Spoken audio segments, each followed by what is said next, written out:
The one I always like to give people, I think, is just really focus on the quality of the experience. Obviously, we were talked a lot about process versus outcome. And I think when we look at people who really enjoy the process and are the happiest or have the most joy during the journey as they focus really highly on the quality of the experience, and that drives them into the moment where they're not so focused on and worrying about what's going to happen afterwards. They're really, really focused on let's make this moment, this experience, one of really, really high quality.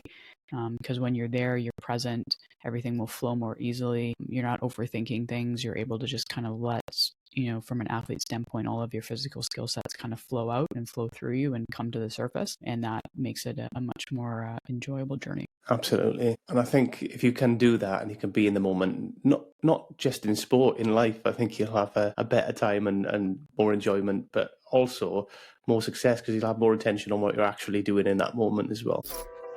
Welcome to They're Not Like Us, the podcast where bold ideas and inspiring stories come to life.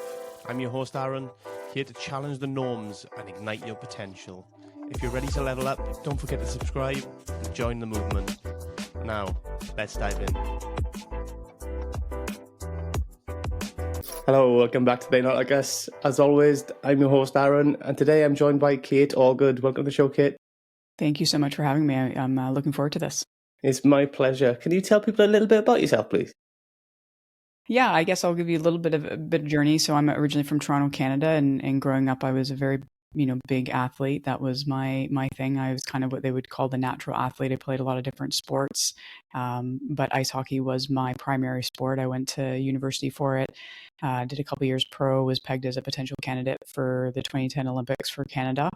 And then as I kind of wound down my career, I found myself in San Diego, California, and as most people do when they visit California and San Diego especially, fell in love with the place and decided to move here and figure out, what was next in my life when I retired. And I think sports was always a really big part of my life. I knew it was going to be something I'd probably do as a career. And obviously, though, figuring out what that really did look like. And I explored different options from being a sports agent to a gym teacher to I did actually initially start doing some biomechanic work with athletes, helping with injuries and just overall physical performance. But my undergrad had been in psychology. And so I think there was always a fascination with the mind and understanding the mind and really seeing, even from my own career, the importance of where your headspace is when you perform and whether that's going to allow your performance, all the physical training to come through, or if it's going to get blocked in some way and you're not able to really reach your level or your potential in that moment. So I went back and did 2 master's degrees in psychology, one in sports psychology, one in general psychology. And then now for the last 15 years, I've worked with athletes on the mental side of performance. And I've worked with many different athletes from, American football, soccer, motocross, supercross, hockey, Irish dancers. So I've kind of done it all and seen it all, and anywhere from high school all the way up to professional level athletes. Yes, it's quite difficult to explain to anybody who's never done sport. I've done quite a lot of sport myself, and my psychology was poor, I would say. Wasn't very good at it, and it is a limiting factor, right? Because you can have all the talent in the world, but if you can't kind of get over the mental hurdles and the obstacles that inevitably come with sport and with the challenges that it throws at you, then it becomes really difficult to succeed. It really truly does. I see it all the time. Even with the professional athletes, they're there. They're obviously very skilled, else they wouldn't be a professional athlete. But they know there's this gap between where they're capable of performing and what they're really doing under pressure in competition. And generally, you see that because they're able to do it in practices, right? They might be able to keep up with the best in the world, and then something falters when they go into the high pressure moments. And the only thing that really has changed is what's going on between your 2 ears in that type of context or situation.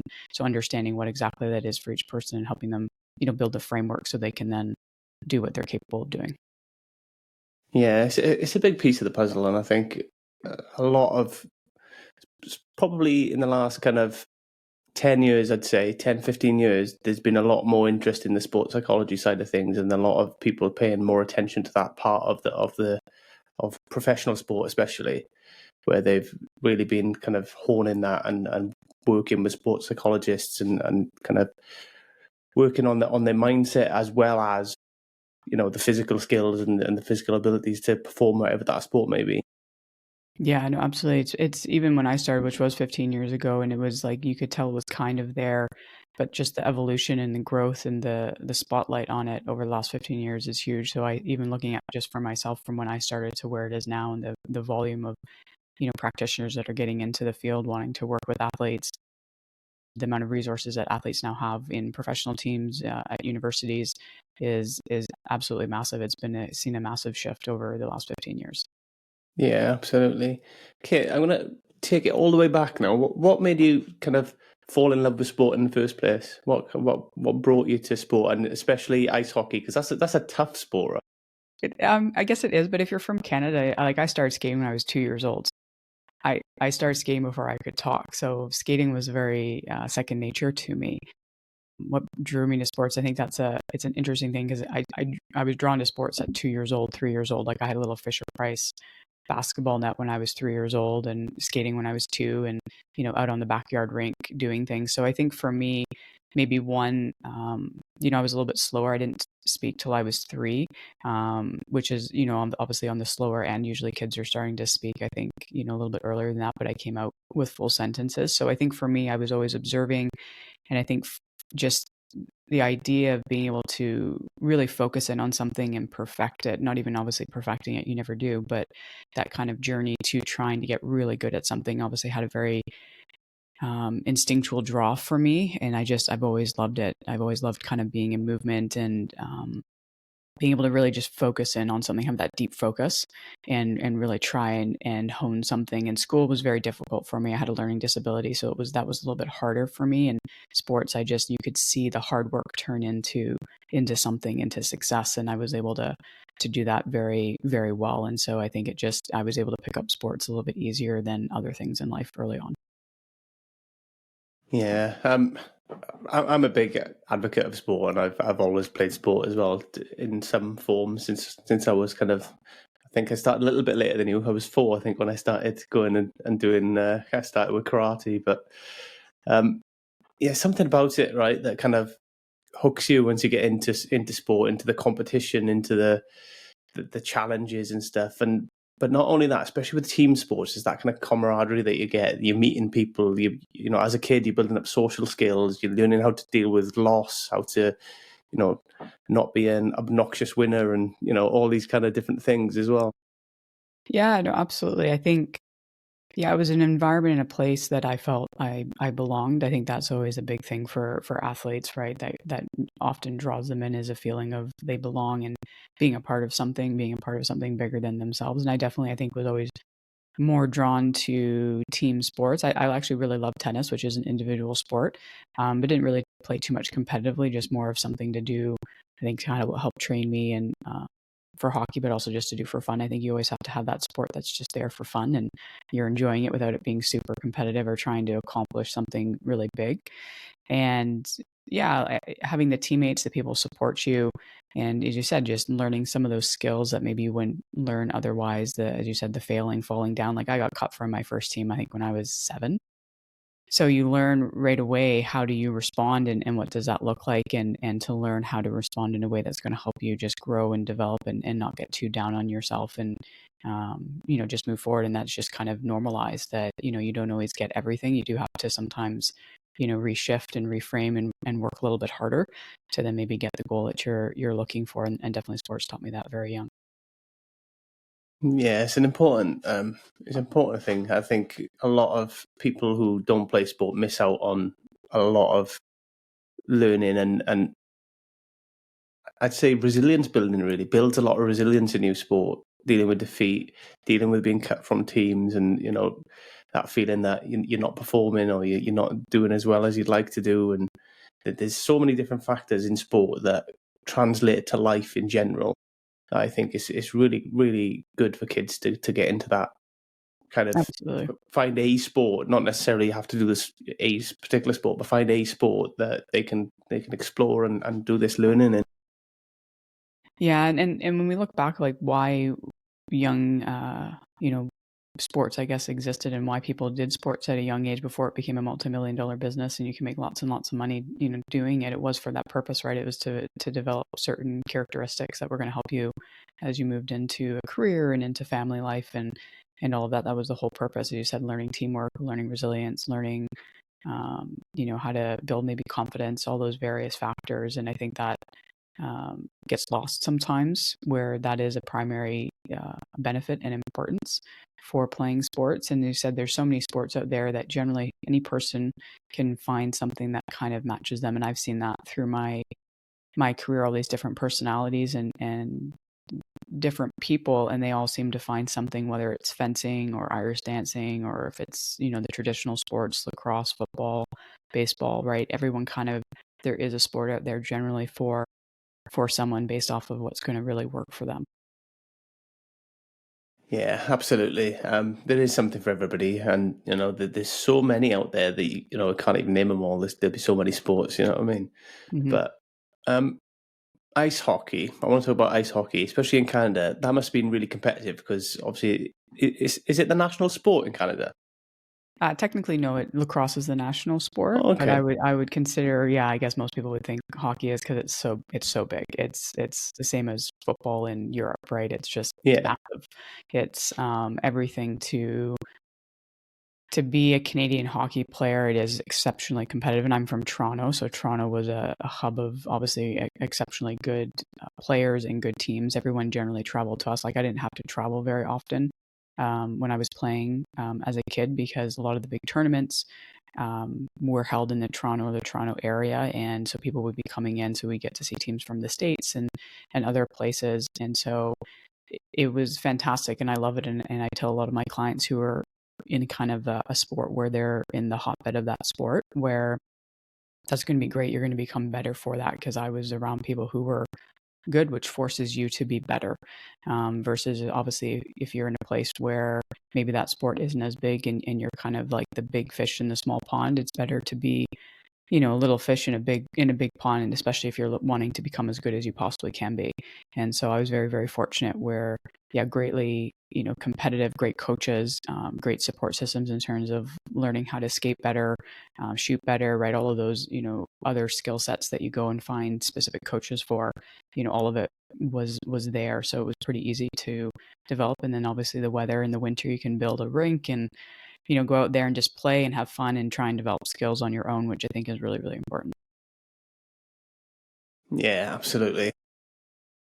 That's the danger sometimes with sport, is that if you get, especially if you're doing well at it, that you take the fun out of it. That's the danger, right? And you need to try and keep that element of fun, especially at a younger age. I suppose it's different when you get to adult kind of professional level, where it's essentially a job and you're expected to do a job. It might be slightly different, but as a child, I think it's important to keep that element of fun and enjoyment in it, because it keeps your eye on why you're doing it in the first place.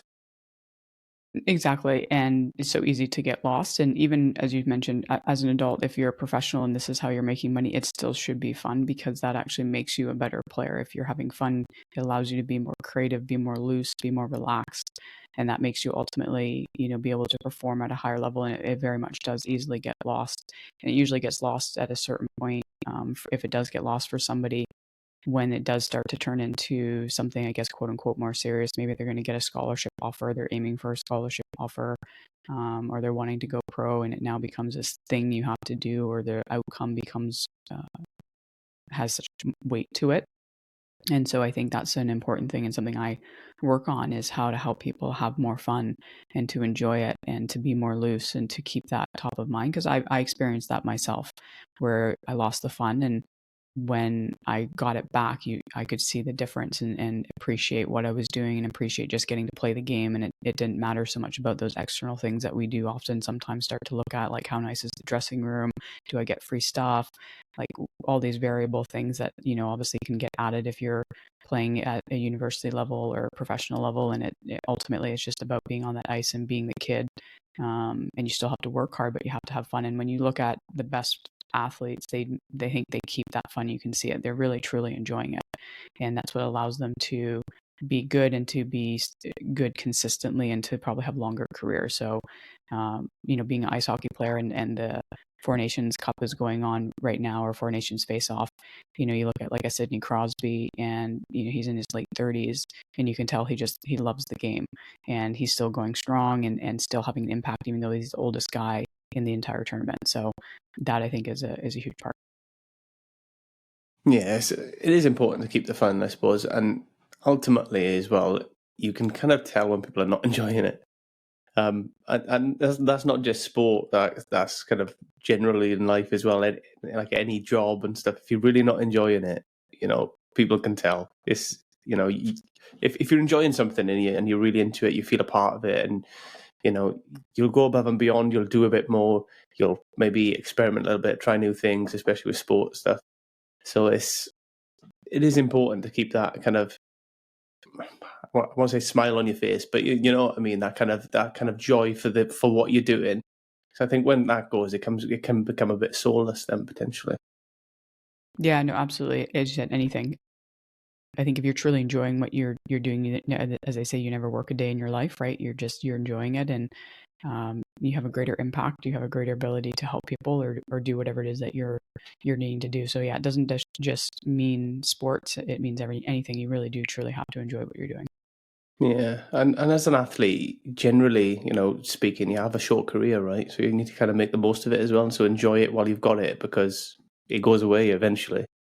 Exactly. It goes away very fast, and I think you need to, you said, appreciate the moments, and because yeah, you could have a 2-year career, or you could have a 20-year career as a professional. You don't always know, but I think when you do appreciate it, you're more likely to have the 20-year career because you're enjoying it. It doesn't feel like a job, and if it does go away, then you've really made the most out of it. And that's also a part of it. Is one is you have to have the fun, but you also have to understand it's something you're doing, but not who you are. And that obviously helps also with the fun to know that this is just something you're stepping into. And whether it's 2 years or 20 years, at some point it will come to an end from a competitive standpoint. And you kind of have to know who you are, and that you are, your self-worth and your value is not tied to this very singular thing that you're doing.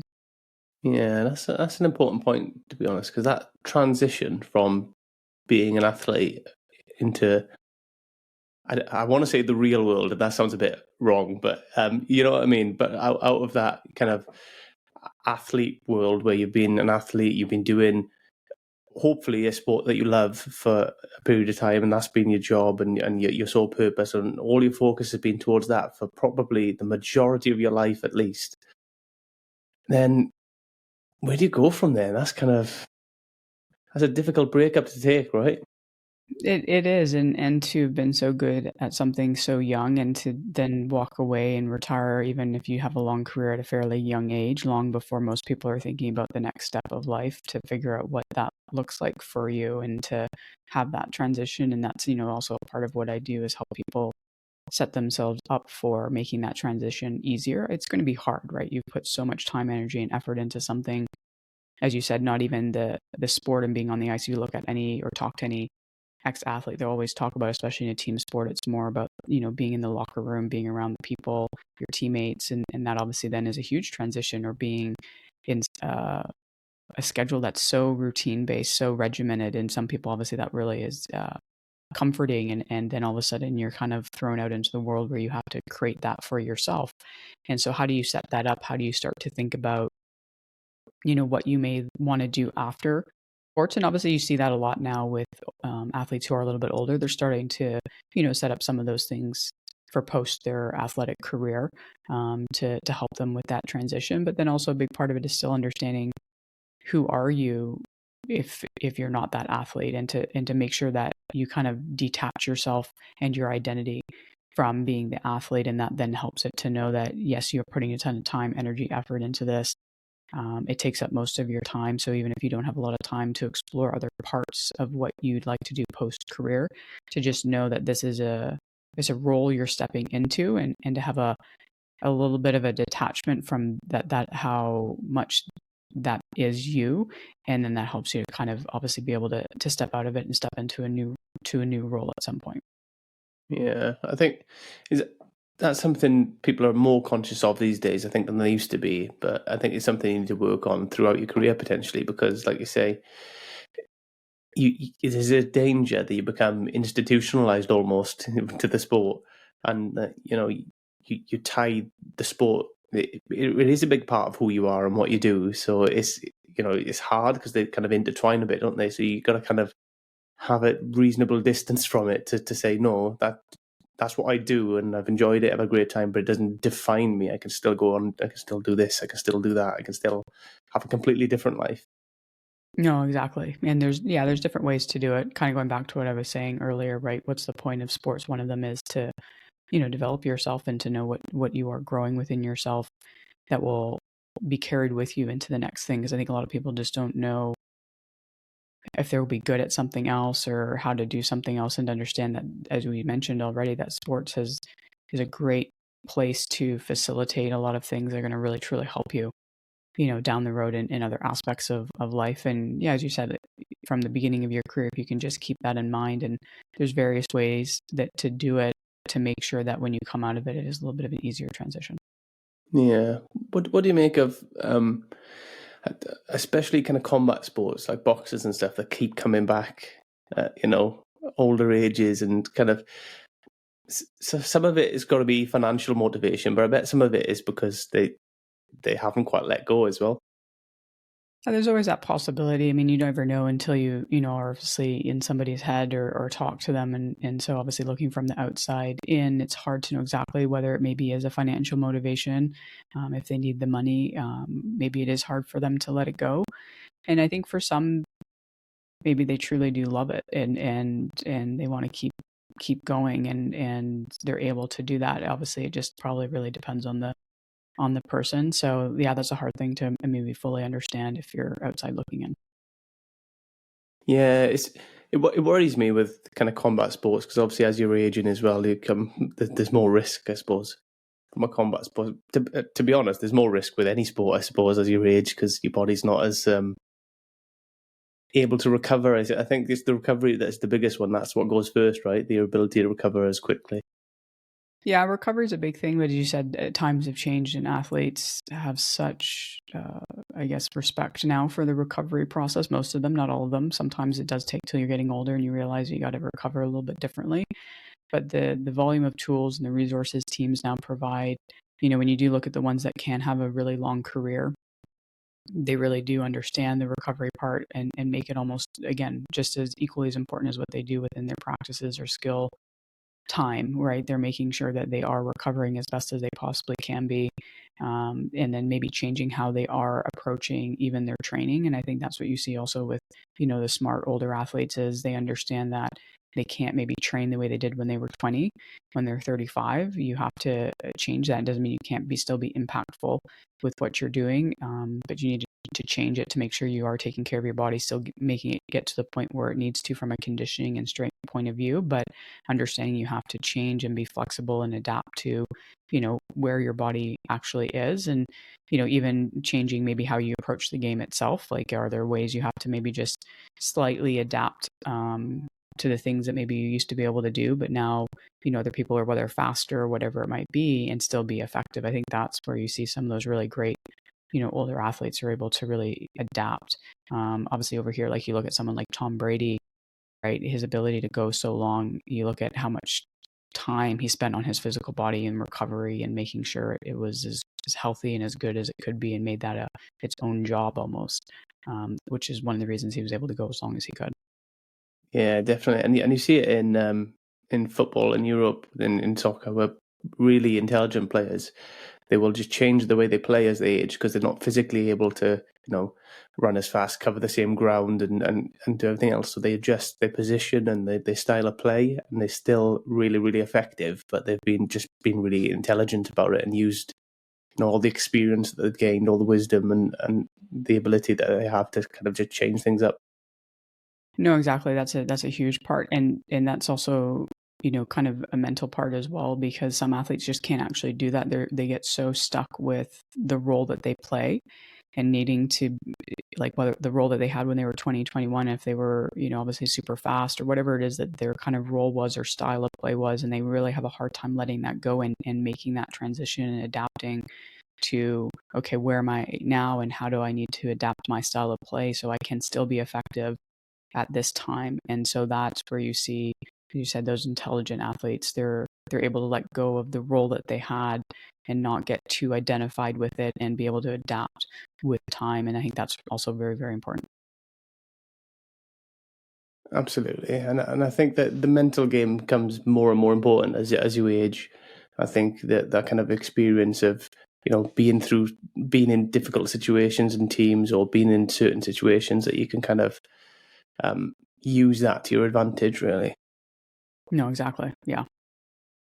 So how did you cope, Kate, with kind of your transition through your career? Because it kind of works differently as well in kind of Canada and the States than it does in Europe and the UK, especially.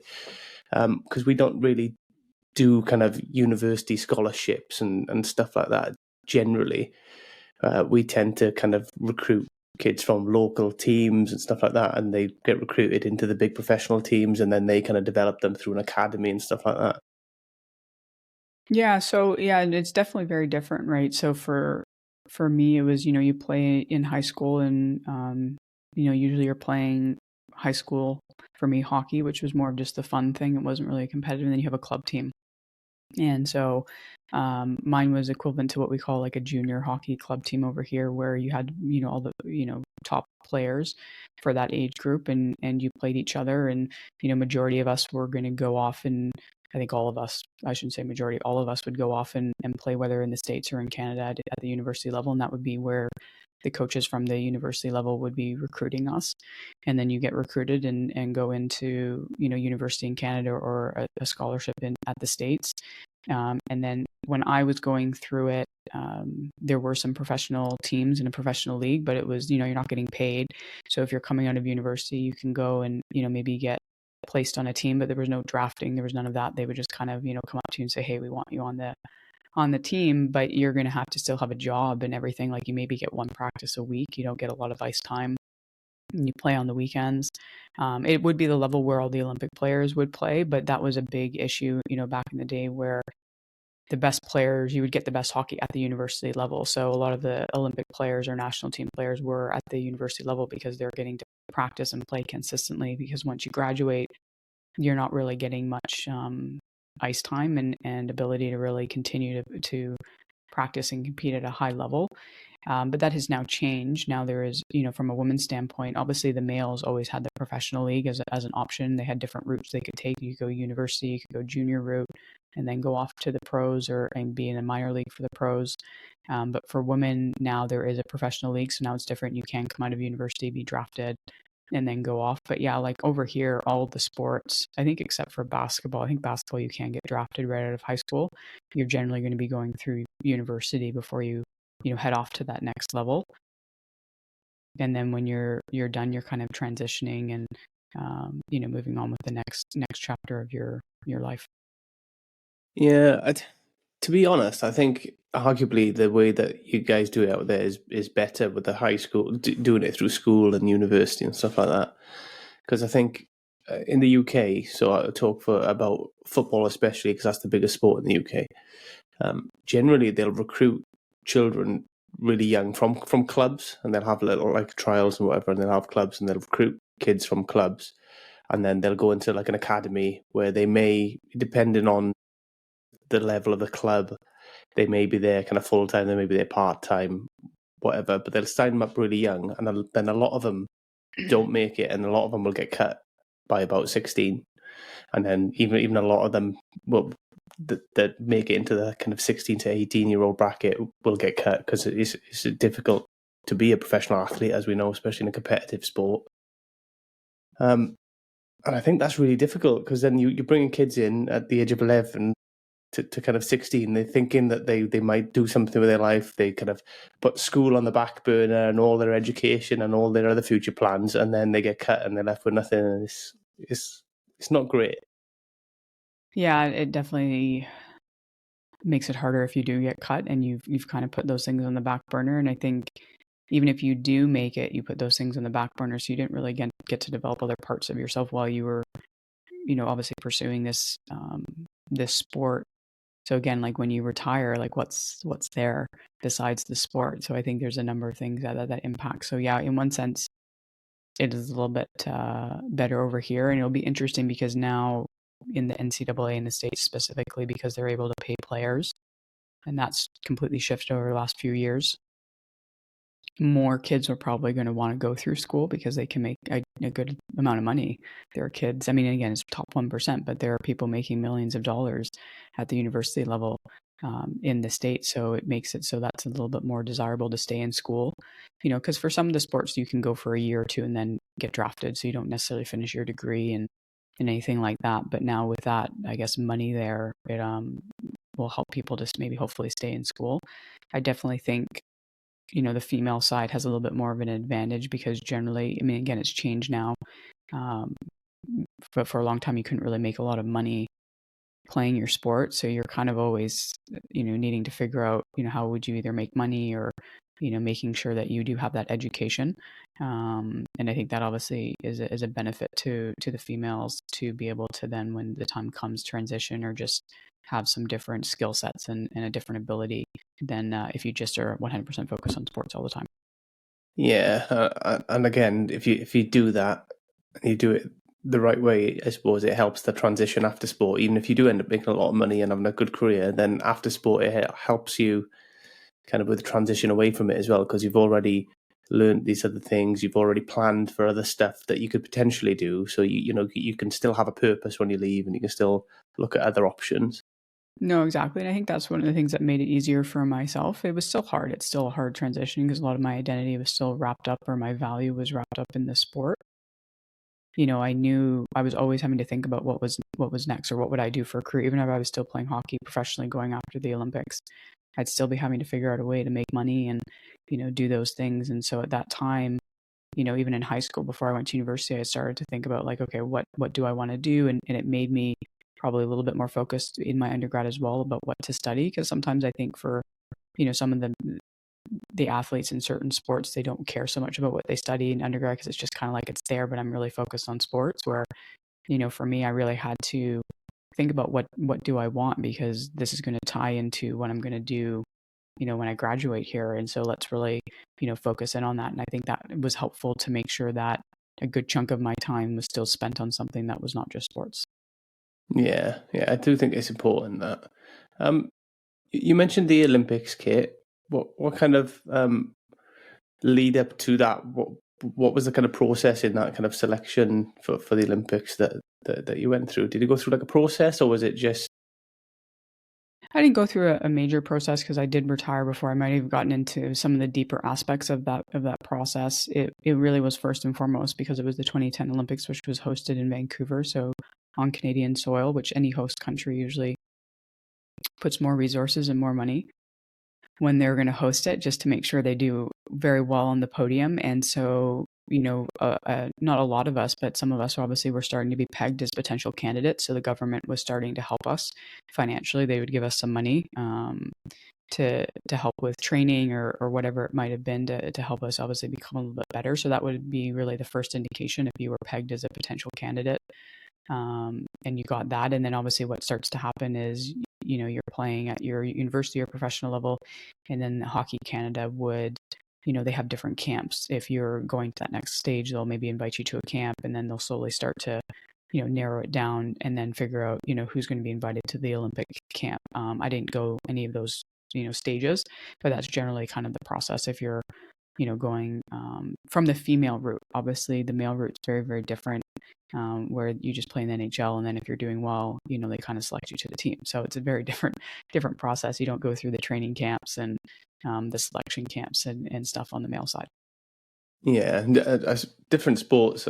I don't know a massive amount about it. Don't get me wrong, but different sports do it different ways as well, don't they? They have like certain ones will have trials and competitions, kind of in-house competitions almost in the lead up to it.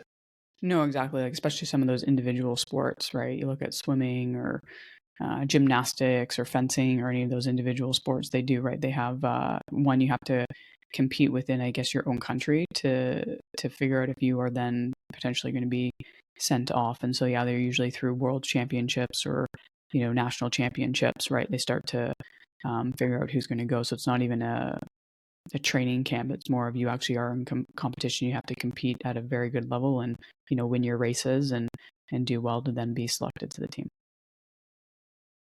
Yeah, it's a tough gig, right?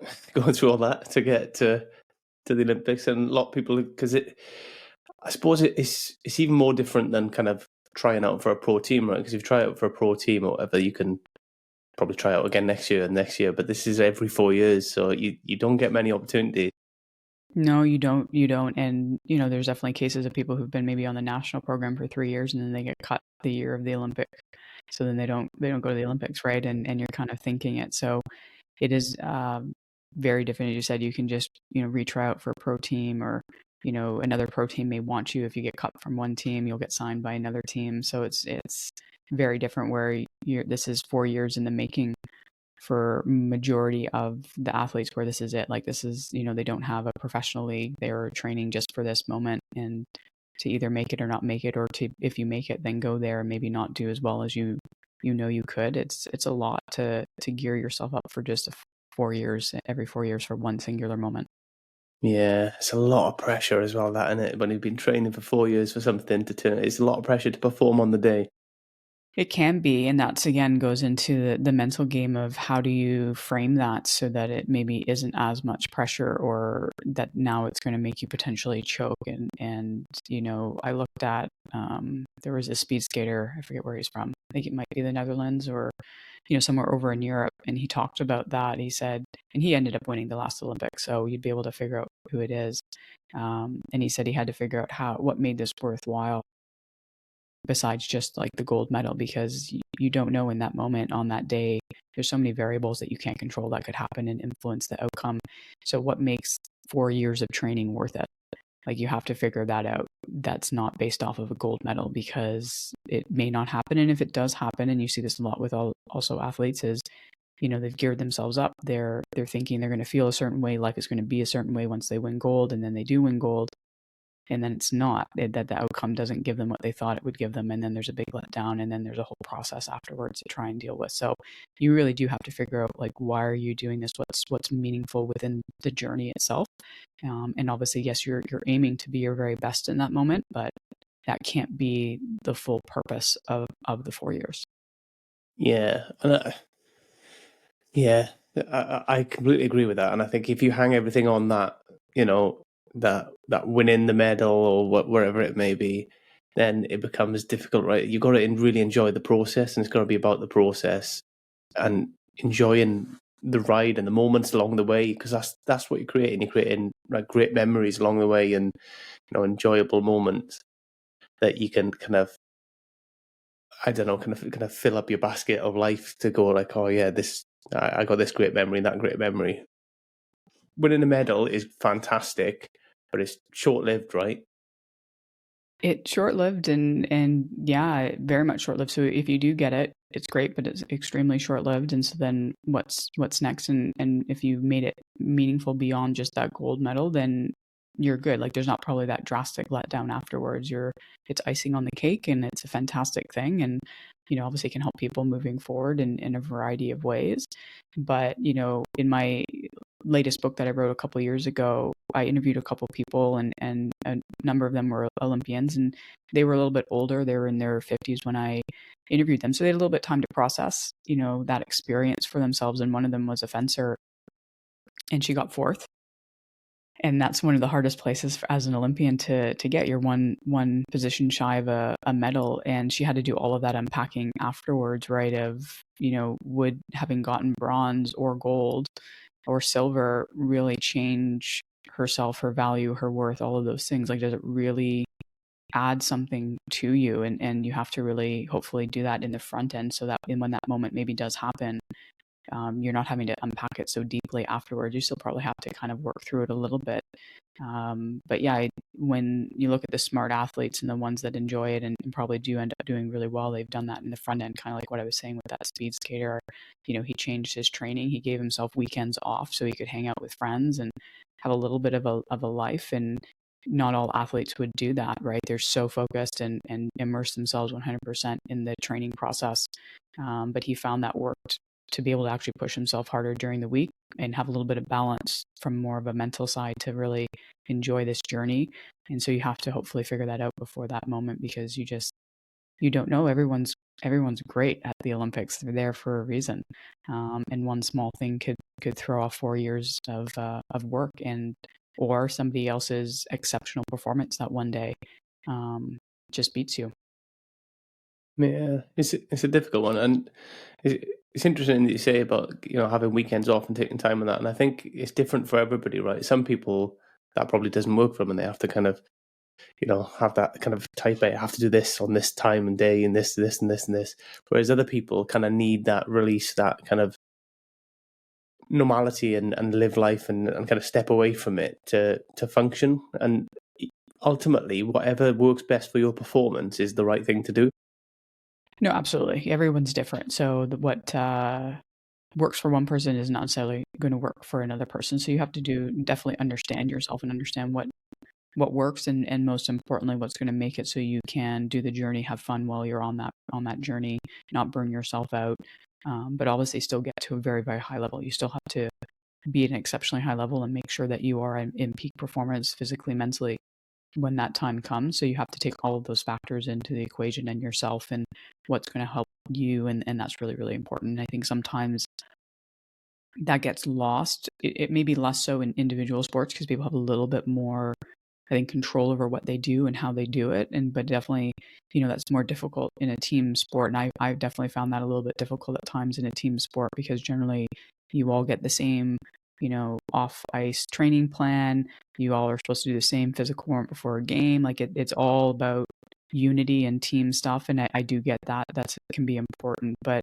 and I think it's changed a little bit now. Maybe when you get into the pro level, right, there's a little bit more room for that individuality of how do you get yourself prepared.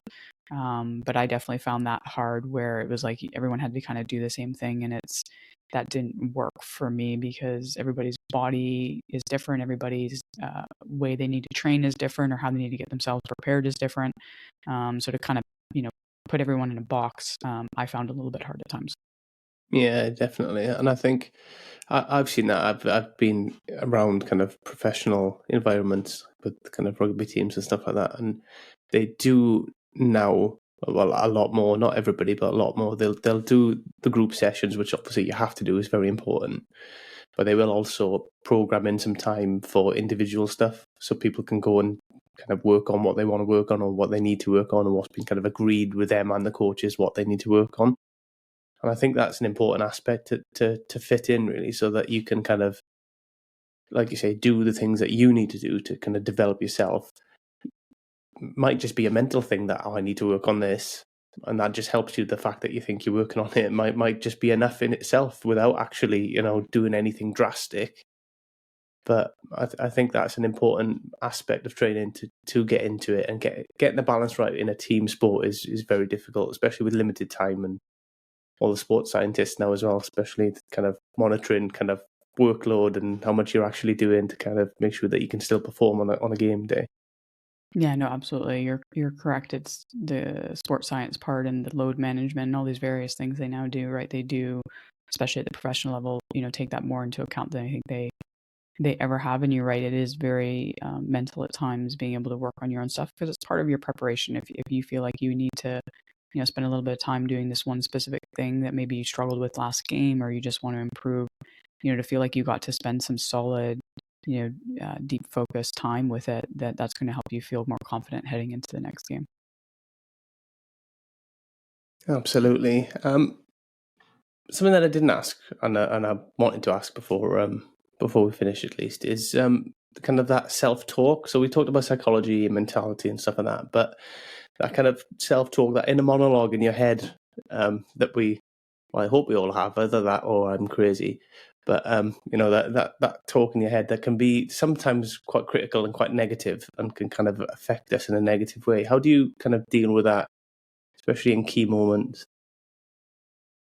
Yes, obviously it's something we all can struggle with, that self-talk. And so it's training yourself to, one, be able to maybe reframe the self-talk, and hopefully they'll have very little of it when you are performing, right? When we do look at a flow state or being in the zone, whatever terminology you want to use, there's not really any thought process happening in that moment. So you can function without a lot of thought process and perform at a very high level. The thought process is obviously usually is the thing that gets in your way, because if you're focused and paying attention to your thought process, you're not paying attention 100%. to the game itself or to the competition itself. And you have to be able to do that right where your focus is everything. As an athlete, it either is going to make you be able to perform up to your potential or not. And so learning to kind of detach a little bit and observe your thoughts so that you can then direct your attention where it needs to go is really a key skill for athletes. And that's the thing that's really important, is the thought itself is not a problem, and it's going to happen. Like, you look at all athletes, even great athletes, they might have a thought of self-doubt or a negative thought. It's how attached you get to it, how important do you I guess see that thought as, or how much do you believe that thought, and then kind of get attached to it and maybe go down a path and create a story and elaborate on that one thought. That's really the difference, is if you can just have that thought and then it's dropped, it's gone, and you're focused back on what you're supposed to be, the thought itself is not the issue. Yeah, that's interesting you say that, because I definitely agree with that as well, because it's the opposite way, right? You can have a positive thought, but if you don't buy into it, you don't believe it, it's worthless, right? No, exactly, right. So it's why, and I'm more of the proponent of neutral self-talk versus positive self-talk if you're trying to move away from negative, because a lot of athletes that I work with, when they try to do positive self-talk, they don't believe it. So then it's nothing. They're just trying to think really positively. It's not really working. They end up getting frustrated, or they're just creating a lot of noise in their own mind because they're trying to like overshadow or talk over the negative self-talk with positive self-talk, and now you're just creating a lot of noise. And so as you said, it's a perfect example. Is I have it all the time. People will say a positive thing, I have a positive thought, but they don't believe it. They don't think it's real, and so it does nothing for them. Yeah, and I don't know if this is true or if it's just anecdotal from me, really, but a lot of the negative self-talk that I've experienced, at least in sport and other areas of life, is all tied. It's either tied to past events or future events. What will happen if this goes wrong, kind of thing. Mm-hmm. So my focus has always been, and I don't know if this is something you kind of worked on or you help people with as well, is kind of to remove the thoughts of the past, remove the thoughts of the future, and just try and be in the moment, to try and bring myself into that moment, really. No, you're absolutely correct with that, right? When we look at one of the biggest issues and what impacts performance the most is what we call mental time travel, which is going forward or backwards in time, and that usually does create negative thoughts, or the negative thoughts are making you maintain your focus on the past or into the future. When you're in the present moment, there is really what's there to be negative about in that moment, right? And that goes into kind of what I tell my clients with the neutral self-talk is, when you're in the moment, any self-talk can just be directed at what's the thing you have to do in this moment, what can you control, what's the action step you can take based off of this moment, and then there's really no negativity associated with it. So being present in the moment is really, really important, but it is a trainable skill. It's very hard when there's pressure and stress and other variable things that really make it easy for the mind to want to hop to the future or go backwards in time. How do you maintain that ability to be present? Because that's going to make so many other things a lot easier to do. Yeah, I've read a book quite a while ago. I don't know if you've read it. It's called Legacy by Mark Kerr. I do. I have read that book. Yes. Yeah, it's brilliant, right? But he talks in that about kind of how the All Blacks, the great rugby team, how they kind of bring themselves back to the moment, and they all have their individual kind of triggers. One of them splashes water on their face, and one of them kind of does some other ritual. But every time, that's what they do to kind of bring themselves back into the moment, and it kind of helps to kind of cut off that kind of negative talk or that kind of future and past kind of view, and just focus in on, right, new moment, this is what we're doing. No, exactly. Like one of those kind of present moment anchors, like, splashing your water in the face, and you do that enough times and you associate it with being present, then it kind of creates that trigger of, splashing water in your face helps to draw you back in. And especially that when it creates a sensory experience, which is very helpful. It's something I tell my clients, not necessarily splashing water in the face, but like, picking up some grass, or if they're a baseball player, picking up a little bit of dirt, running it through your hand. So any of that sensory experience where you're paying attention to, and really drawing yourself into the present moment is very, very helpful. Yeah, absolutely. Do you get out on the ice much anymore, Kate? I do. I still play weekly. Oh yeah. Yeah, no, so I still get out there, obviously just for fun now. Sometimes it's kind of in a what we call it over here, a beer league. Now it's just more of a pickup kind of style game, which is even more fun. It's almost kind of like being a kid again when you just go and play at the local rink and play pickup. And we do keep score a little bit, but there's no refs, and you're just out there having fun and being competitive, and that's a lot of fun. And then if I ever go back to I sometimes will go back in the winter. I didn't this year, but go back to visit my family in Toronto. My dad still builds a rink, so then I'll get on the ice out there in the winter and kind of play around. And I really enjoy that because then that really does take me back to, being a kid. I think that was one of my favorite things. I've always loved just being on the ice and honing skills and, um, you know, exploring my own potential. That what I think made me the most just enjoyment and happiest when I was doing that. So that's a lot of fun for me. Yeah, that's good. I don't know how you do it, to be honest. I don't have the best hand-eye coordination as it is, but let alone doing it on ice, I think I'd have no chance.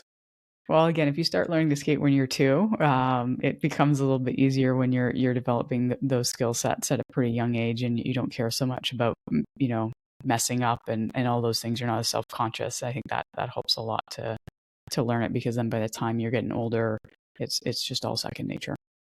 Yeah, I mean, I can barely skate. I can do a little bit, but I can not get myself killed, but not good enough to kind of compete in a sport on there, which is a shame, really, because I always liked the Mighty Ducks when I was growing up, so I always wanted always Yeah. wanted to do a little bit.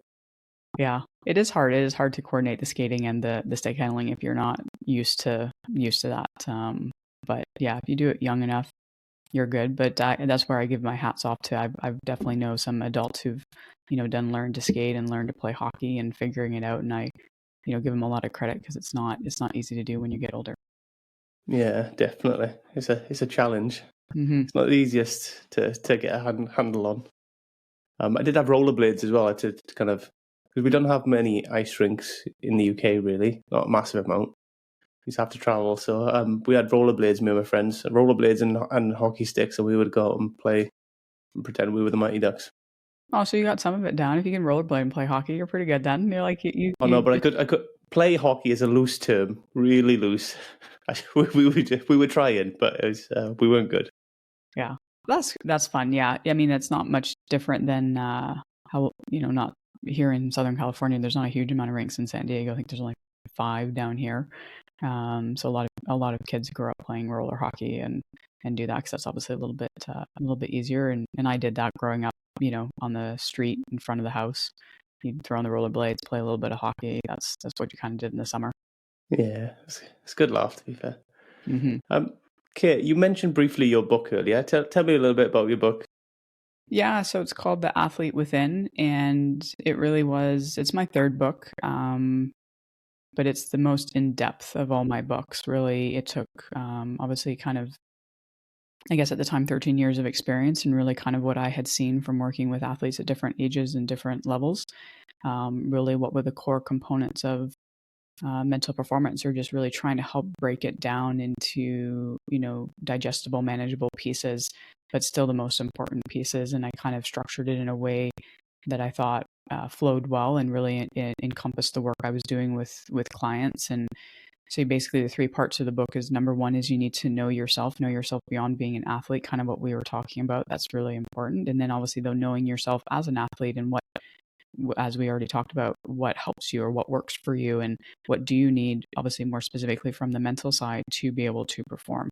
And then looking at, one of the most important things is you need to understand that you don't get to choose the situations and circumstances you typically find yourself in, but you get to choose your response. And that's an attitude to say that, okay, I can choose how I'm going to respond, and that is 100% in your control. But you don't always get to choose, if you make a team or don't make a team, or what role you're playing on that team, all these various things. And so you have to be able to know that you always get to choose that response. And then how do you want to choose that response? And what are the things that are going to help you to choose a response that aligns with you being able to still be at your best? And then finally, looking at presence.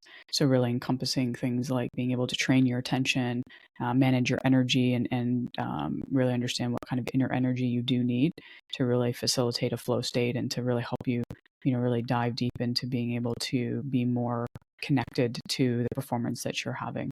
And so that's kind of the journey through the book, and giving people some tools and some practical things that they can work with, and just really overall giving them the mental framework that they're going to need to then be able to build off of, right? Create that foundation and that initial framework. And then obviously with time you build it, and you build on top of it and make it stronger and stronger. Yeah, I think that's important, because I think we've talked a lot about kind of the principles and theory behind stuff, but ultimately having the tools and knowing how to kind of develop those is really important as well, right? That's extremely important, right? You can't just do the what, which obviously is the what, but also the how. How do you do this? How do you apply it? How do you implement it? And then obviously not every single thing in that book is going to fit for every person, right? A part of it is the how comes into knowing yourself and what you think you need to really be at your best, but it gives a good overview of the different options. And obviously then for some people, they can explore from those options. I give them maybe some different things that align with that.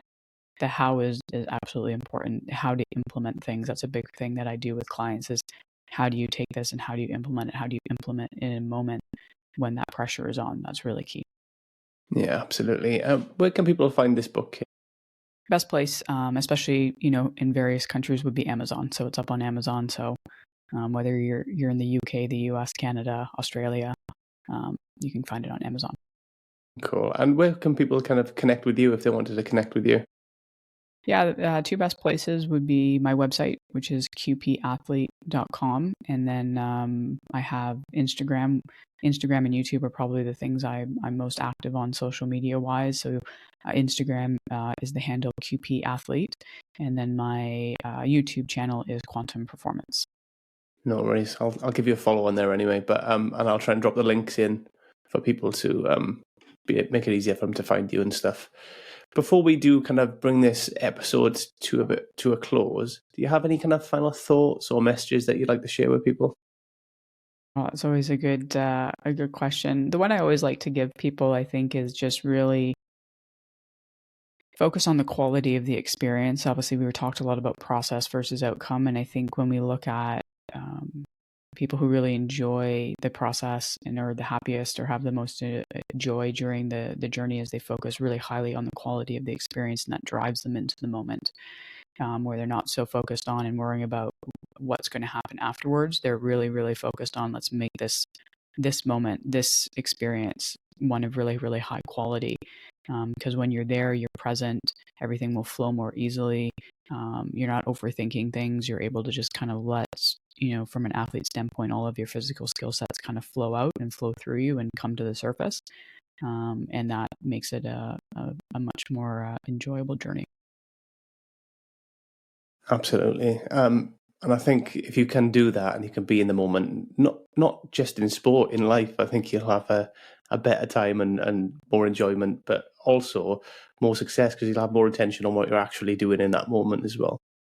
No, exactly. It isn't just for sports. The individual who kind of was the, I guess, grandfather of flow state, his whole purpose was just, seeing what made people the happiest. It wasn't athletes specifically.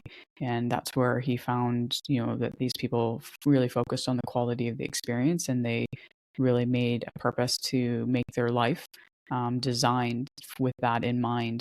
And he found that those people were not only the happiest, but then they described the kind of the states they got into as flowy, and that's where the flow state came from. So it really was not just for athletes, it was for people. Yeah, absolutely. Kate, it's been fantastic having you on the show. I really appreciate you taking the time to talk to us today. So thank you very much for that. Yeah, no, I've really enjoyed the conversation. Thank you so much for having me. No problem at all. Take care. Thank you. Thanks. Bye. Thanks again for being part of this journey. Stay tuned. We've got even more great conversations coming your way.